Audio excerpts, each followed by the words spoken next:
भारत का सबसे महंगा डिवोर्स होने जा रहा है। जोहो के संस्थापक और सीईओ श्रीधर वेम्बू को अमेरिका की कैलिफोर्निया कोर्ट ने पत्नी प्रेमिला श्रीनिवासन के साथ चल रहे तलाक के केस में 1.7 अरब डॉलर यानी कि 15,000 करोड़ रुपए की बॉन्ड राशि जमा करने का आदेश दिया है।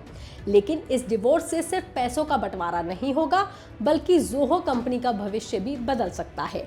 कैसे, चलिए हम आपको बताते हैं। इस कहानी की शुरुआत होती है 1989 में, जब श्रीधर वेम्बू आईआईटी मद्रास से ग्रेजुएशन करने के बाद पीएचडी करने के लिए अमेरिका चले गए थे।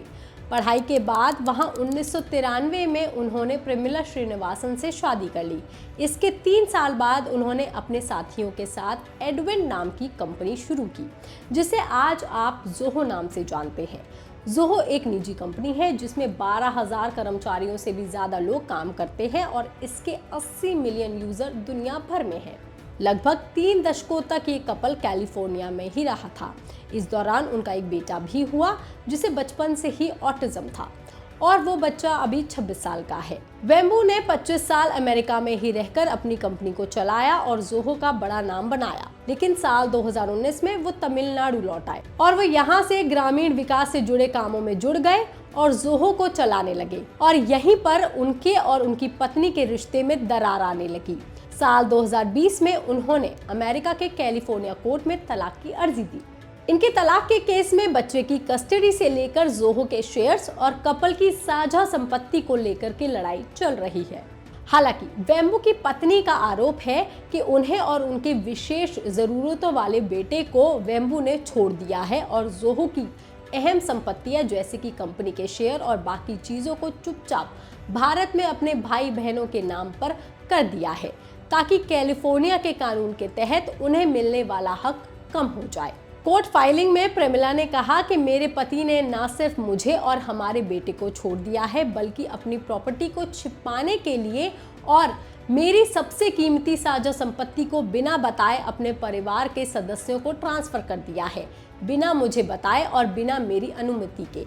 उनका दावा है कि ये सब कुछ मैट्रिमोनियल बंटवारे से बचने के लिए किया गया है।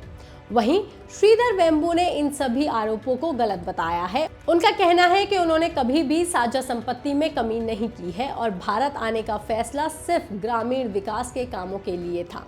उन्होंने ये भी कहा कि उन्होंने अपनी पत्नी और बेटे को भारत आने के लिए कहा था, लेकिन कोरोना महामारी के कारण ऐसा नहीं हो पाया। वेम्बू के वकील ने कहा कि श्रीधर वेम्बू के पास जोहो के सिर्फ 5% शेयर हैं और उन्होंने पिछले साल अपनी पत्नी को अपने शेयरों का 50% बिना किसी शर्त के देने की पेशकश की थी, लेकिन प्रेमिला ने उसे स्वीकार नहीं किया।